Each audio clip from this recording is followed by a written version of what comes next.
بسم اللہ الرحمن الرحیم صلی اللہ علیہ محمد۔ پاکستان اور دنیا بھر میں لاکھوں دیکھنے اور سننے والوں کو نئی دامہ جلانے کا سلام۔ ناظرین، آپ کو جلانی جی یوٹیوب چینل اور فیس بک پیج پر خوش آمدید۔ امید کرتا ہوں آپ جہاں کہیں بھی ہوں گے اپنے اہل خانہ سمیت باخیریت ہوں گے، خوش بھی ہوں گے اور محفوظ بھی۔ ناظرین اکرام، اپنی گفتگو کا آغاز کرنے سے پہلے تمام خواتین و حضرات سے یہ گزارش ہے جو ہمارے چینل پہ ابھی نئے ہیں وہ اپنا جلانی جی چینل سبسکرائب فرما لیں تاکہ روزانہ آپ تک ہماری نئی ویڈیوز آسانی کے ساتھ پہنچ سکیں۔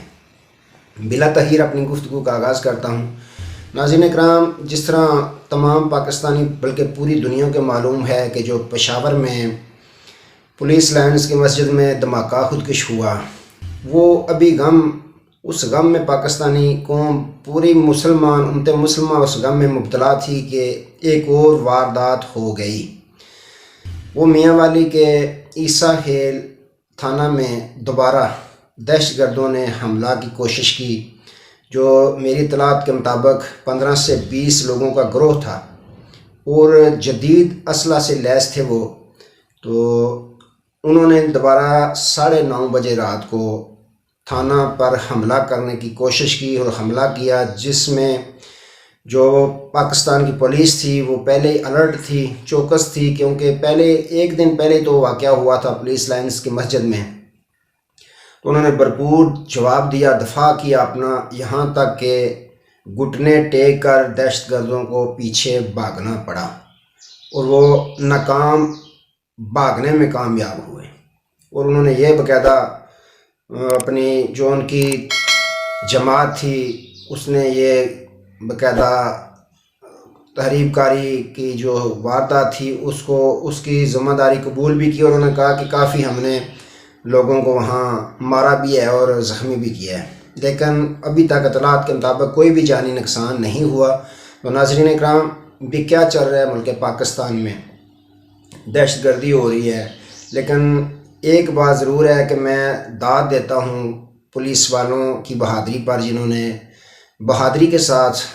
ان دہشت گردوں کا مقابلہ کیا، جوابی کارروائی کی اور ان کو بھاگنے پر مجبور کر دیا، اور کسی بھی جانی نقصان کا جو ہے وہ کوئی بھی جانی نقصان نہیں ہوا۔ ناظرین اکرام، ہم پوری پاکستانی قوم اپنی سیکورٹی اداروں کے ساتھ کھڑے ہیں، شانہ بشانہ، اور انشاءاللہ کھڑے رہیں گے۔ تو ناظرین اکرام، ایک طرف تو ملکی حالات اس قدر پہنچ چکے ہیں کہ دہشت گردی، بدسکونی، بد امنی چھائی ہوئی ہے پاکستان میں، دوسری جانب ہماری جو امپورٹڈ حکومت ہے اس کے کان سے جوں تک نہیں رینگتی۔ ناظرین اکرام، ان کو صرف ایک ہی کام ہے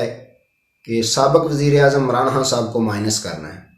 ان کے ساتھ جتنے بھی مخلص دوست ہیں ان پہ کیسز کیسے کرنے ہیں، ان کو کیسے عمران خان سے ہٹانے کی کوشش کرنی ہے، عمران خان کو سیاسی میدان میں کس طرح ہم ناکام کریں، اس کے متعلق ان کی ساری سوچ و بچار 9 ماہ سے یہی ہے کہ عمران خان سے چھٹکارا کس طرح حاصل کرنا ہے۔ ناظرین اکرام، آج جس نہج پر ملک پاکستان پہنچا ہے اس میں امپورٹڈ حکومت کے ساتھ ان کے جو سہولت کار تھے ان کو بھی یہ کریڈٹ جاتا ہے، یہ ان کے ساتھ سہولت کاری کرنے کی وجہ سے ملک پاکستان ان حالات سے گزر رہا ہے۔ تو ناظرین اکرام، امپورٹڈ حکومت کا ایک ہی کام ہے کہ عمران خان کو کس طرح مائنس کرنا ہے۔ تو یہ عمران خان کو -1 کرتے کرتے ملک کا بیڑا غرق کر رہے ہیں۔ ناظرین اکرام، دیکھیں، ایک طرف اعظم سواتی، شہباز گل، فواد چودھری، اب شہر رشید جو ہے وہ مخلص ساتھی بنا ہوا ہے عمران خان صاحب کا، اس کے پیچھے بھی لگے ہوئے ہیں، اس کی لال حویلی کو کبھی سیل کر دیتے ہیں، کبھی کہتے ہیں کہ یہ غیر قانونی ہے، ہم نے اس کو گرا دینا ہے، قبضہ چھڑوانا ہے۔ لیکن شہر رشید صاحب کے بقول کہ سارے جتنے بھی سیاسی ہیں میری لال حویلی میں آتے جاتے رہے ہیں، کہ آج نئی میں نے نہیں بنائی، پیپلز پارٹی کی حکومت کتنی دفعہ رہ چکی ہے، نون لیگ کی حکومت کتنی دفعہ رہ چکی ہے، اگر یہ غیر قانونی تھی تو اس وقت گرا دیتے، کسی کے باپ کی ضرورت نہیں کہ وہ میری حویلی کو گرائے یا آ کر قبضہ چھڑائے۔ تو ناظرین اکرام، اسی طرح فواد چودھری صاحب پہ جو کیس من گڑت کیس کیا بنا کہ منشی کیوں کہا الیکشن کمیشن کو، تو اس کا اتنا بڑا کیس بنا دیا گیا اور طرح طرح کے اور اس کے خلاف کیسز تیار کیے جا رہے ہیں، یہاں تک کہ 14 روزہ ریمانڈ دے دیا ہے عدالت نے۔ اور فواد چودھری نے ادھر یہ بیان دیا کہ میرے ساتھ بہت بدتمیزی کی جاتی ہے اور مجھے رات کو سونے بھی نہیں دیا جاتا، 2 گھنٹے کے لیے صرف مجھے سونے دیا جاتا ہے، اور سخت سردی میں مجھے ڈالے کے پیچھے بٹھا کر شہر میں رات کو گھمایا جاتا ہے اور میری تذلیل کی جاتی ہے، اور میری بیٹیوں کے ساتھ مجھے ملاقات بھی نہیں کروائی جا رہی۔ جب سے میں پکڑا گیا ہوں میری بیٹیوں کے ساتھ میری ملاقات نہیں کروائی جا رہی۔ کیا میں کوئی دہشت گرد ہوں؟ میرے منہ پر کپڑا ڈال کر مجھے عدالت میں لایا جاتا ہے اور عدالت سے باہر بھی لے جایا جاتا ہے، میری تذلیل کی جا رہی ہے، صرف اور صرف کیا وجہ ہے کہ میں عمران خان کا ساتھ دے رہا ہوں۔ تو ناظرین کرام، اس طرح کا سلوک تو دہشت گردوں کے ساتھ بھی نہیں ہوتا کہ ڈالے میں بٹھا کر شہروں میں گھمانا، تذلیل کرنا۔ یہ تو دہشت گردوں کے ساتھ بھی ایسا جو ہے ملک پاکستان میں نہیں ہوا کہ کسی دہشت گرد کو گاڑی کے پیچھے ڈالے میں بٹھا کر اس کو شہر میں گھمایا جائے، تذلیل کی جائے اس کی۔ تو ناظرین کرام، یہ معاملات چل رہے ہیں۔ اس طرح امپورٹڈ حکومت جو ہے عمران خان کو -1 کرنے کی کوشش میں لگی ہوئی ہے۔ مہنگائی کہاں پہنچ گئی ہے؟ ڈالر 300 کے قریب پہنچ رہا ہے، پٹرول جو ہے وہ بھی 300 کے قریب پہنچ رہا ہے، بلکہ شیر شیر کے بقول کے یہ دونوں کی ریس لگی ہوئی ہے کہ 300 پہ پہلے کس نے جانا ہے، ڈالر جاتا ہے 300 پہ یا پٹرول جاتا ہے۔ تو عوام کو کھانے کے لیے آٹا نہیں مل رہا، پکانے کے لیے گیس مہیا نہیں ہے، یعنی گیس بھی نہیں مل رہی، پانی بھی نہیں مل رہا، آٹا بھی نہیں مل رہا۔ تو عوام جو ہے ان کو جھولیاں اٹھا کر اس امپورٹر حکومت کو بددعائیں دے رہی ہے، لیکن ان کو اس سے کوئی سروکار نہیں۔ ان کو صرف ایک ہی کام ہے کہ عمران خان کو مائنس کس طرح کرنا ہے۔ تو ناظرین کرام، جو گورنر KP کے ہیں انہوں نے باقاعدہ الیکشن کمیشن کو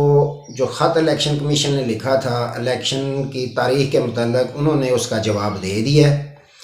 انہوں نے جواب دیا اور اپنی تجویز جو ہے وہ یہ لکھی ہے کہ 16 اپریل کا دن الیکشن کے لیے بہتر رہے گا۔ تو انہوں نے خط کا جواب باقاعدہ دے دیا الیکشن کمیشن کو کہ 16 اپریل کو الیکشن ڈے آپ رکھ سکتے ہیں۔ میری تجویز یہی ہے کہ 16 اپریل کا دن بہتر رہے گا الیکشن کے لیے، KP کے صوبائی اسمبلی کے الیکشن کے لیے۔ تو یہ اچھی خبر ہے۔ اس سے گورنر پنجاب جو ہیں ولی الرحمان صاحب، ان کو بھی سبق حاصل کرنا چاہیے، ان کو بھی یہ تجویز دے دینی چاہیے KP کے گورنر کی طرح کہ 16 اپریل کا ٹھیک ہے، الیکشن تو کروانا ہی کروانا ہے۔ الیکشن اگر نہیں کرواتے تو آرٹیکل 6 کے تحت ان پہ مقدمہ درج ہو جائے گا، تو پھر یہ بھاگتے پھریں گے۔ تو امپورٹڈ حکومت تک تو کام ہی یہ ہے کہ آئین شکنی کرنا۔ اس سے قبل بھی انہوں نے کون سا آئین کے مطابق کام کیا ہے؟ آئین شکنی وہ کرتے ہیں، ہر دفعہ کرتے ہیں۔ تو گورنر پنجاب کو ہوش کے ناخن لیتے ہوئے انہیں بھی چاہیے کہ وہ خط کا الیکشن کمیشن کو جواب دیں، اپنی تجویز جو ہے ان کو سینڈ کر دیں، بھیج دیں کہ یہ اپریل فلاں تاریخ کو الیکشن کے لیے موزوں دن ہے۔ تو دوسری جانب ناظرین کرام، عمران خان صاحب اپنے زمان پارک والے گھر میں موجود ہیں، حوصلے ان کے بلند ہیں، ان کی سیکیورٹی جو ہے باقاعدہ ان کے ووٹر سپورٹر دے رہے ہیں، اور صرف لاہور کے ووٹر سپورٹر ان کی سیکیورٹی نہیں دے رہے، بلکہ پورے پاکستان کے ہر شہر سے لوگ جاتے ہیں اور اپنی خوشی کے ساتھ جاتے ہیں، اپنے کرائے پر جاتے ہیں، اپنے خرچے پر جاتے ہیں، وہاں جا کر کیمپ لگائے ہوئے ہیں، انہوں نے ادھر جا کے بیٹھتے ہیں، باقاعدہ پہرا دیتے ہیں، چوکیداری کرتے ہیں۔ کس کے لیے؟ سابق وزیر اعظم عمران خان صاحب کے لیے، کہ کہیں ان کو گرفتار نہ کر لیا جائے۔ اور امپورٹڈ حکومت اگر اتنے ہی اپنے آپ کو طاقتور سمجھتی ہے کہ ہمارے ساتھ طاقتور حلقے بھی موجود ہیں، تو پھر دیر کس بات کی؟ اگر گرفتار کرنے سے آپ کی حکومت مضبوط ہوتی ہے، اگر سابق وزیر اعظم عمران خان صاحب کو گرفتار کرنے سے ملکی معیشت بہتر ہوتی ہے، اگر سابق وزیر اعظم عمران خان صاحب کو گرفتار کرنے سے ڈالر نیچے آتا ہے، اگر سابق وزیر اعظم عمران خان صاحب کو گرفتار کرنے سے پٹرول کی قیمتیں نیچے آتی ہیں، اگر سابق وزیر اعظم عمران خان صاحب کو گرفتار کرنے سے بھوکوں کو آٹا سستا مل سکتا ہے، اگر سابق وزیر اعظم عمران خان صاحب کو گرفتار کرنے سے گیس کی لوڈ شیڈنگ ختم ہو سکتی ہے، اگر سابق وزیر اعظم عمران خان صاحب کو گرفتار کرنے سے لوگوں کو پانی آسانی کے ساتھ میسر آ سکتا ہے، تو پھر بسم اللہ کریں، پھر نیکی کے کام میں دیر کیوں؟ پھر گرفتار کریں۔ سابق وزیر اعظم عمران خان صاحب زمان پارک میں اپنے گھر میں لاہور میں موجود ہیں، تو آپ ان کو گرفتار کریں، اور ان کو گرفتار کرنے کے بعد پاکستانی قوم کو خوشخبری دیں کہ آج سے آپ کو آٹا سستا ملے گا، آج سے آپ کو پٹرول سستا ملے گا، آج سے آپ کو گیس سستی ملے گی، آج سے آپ کو پانی آسانی کے ساتھ ملے گا، تو یہ اعلان کریں، یہ ریلیف دیں۔ اگر خان کو گرفتار کرنے کی وجہ سے یہ تمام معاملات آپ حل کر سکتے ہیں تو بسم اللہ کریں، لیکن اس کا جواب بالکل نہ میں ہوگا، کیونکہ ناظرین کرام جس نہج پر اس حکومت نے ملک کو لا کھڑا کیا ہے اس میں اب ریلیف جو ہے اس کا کاٹا تو یہ خان صاحب کے نام پہ لگا رہے تھے نا کہ وزیر اعظم عمران خان صاحب کو مائنس کرنا ہے، ان کے دارہ لگا دینا ہے، تو دارہ تو انہوں نے ریلیف نام پہ لگا دیا ہے، جس پہ انہوں نے کاٹا لگا دیا ہے کہ ریلیف نام کی کوئی چیز بھی ہماری حکومت میں شامل نہیں، ہم ریلیف نہیں دے سکتے بلکہ تکلیف دے سکتے ہیں۔ تکلیف کا جو لفظ ہے وہ ہماری ڈکشنری میں ہماری حکومت میں شامل ہے کہ ہم تکلیف دینے کے لیے آئے ہیں، ریلیف دینے کے لیے نہیں آئے۔ تو ناظرین اکرام یہ معاملات چل رہے ہیں، انہوں نے صرف اور صرف ایک ہی کام شروع کیا ہوا ہے کہ عمران خان صاحب کو کس طرح -1 کرنا ہے، باقی کسی طرف ان کی توجہ نہیں۔ دوسری جانب ناظرین اکرام پارلیمنٹ میں اکثریت جو ہے وہ چودھری پرویز الہی صاحب کی ہے، مونس الہی صاحب کی ہے، جس طرح آپ نے دیکھا کس طرح انہوں نے اعتماد کے ووٹ میں یا جس طرح بھی ووٹنگ ہوئی ان کے ساتھ ایم پی ایز کی تعداد ان کے ساتھ تھی، حالانکہ خط بھی لکھا گیا چودھری شجاعت کی جانب سے، لیکن ایم پی اے حضرات نے پوری سپورٹ کی پرویز الہی صاحب اور مونس الہی صاحب کو، لیکن الیکشن کمیشن نے دوبارہ پھر امپورٹنٹ حکومت کی بی ٹیم ہونے کا ثبوت دیا اور چودھری شجاعت صاحب کو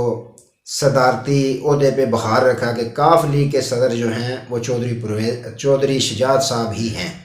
تو ناظرین اکرام یہ معاملہ چل رہا ہے، تو پھر کپتان سابق وزیر اعظم عمران خان صاحب کیوں نہ بار بار کہے کہ یہ الیکشن کمیشن جو ہے یہ متنازع شخصیت ہے، تو اس پہ تو ان کی بات یہ سچ ثابت ہو رہی ہے۔ ہر دفعہ جو الیکشن کمیشن جو چیف الیکشن کمشنر ہیں وہ یہی ثابت کرتے ہیں کہ وہ امپورٹنٹ حکومت کی بی ٹیم ہے۔ ناظرین اکرام یہ تھے آج تک کے لیے معاملات، اب تک کے لیے اتنا ہی، دوبارہ نئے موضوع کے ساتھ آپ کی خدمت میں حاضر ہوں گے، تب تک کے لیے اجازت دیجیے، اپنا بہت سارا خیال رکھیے گا اور اپنے اس چینل کا بھی۔ اللہ حافظ۔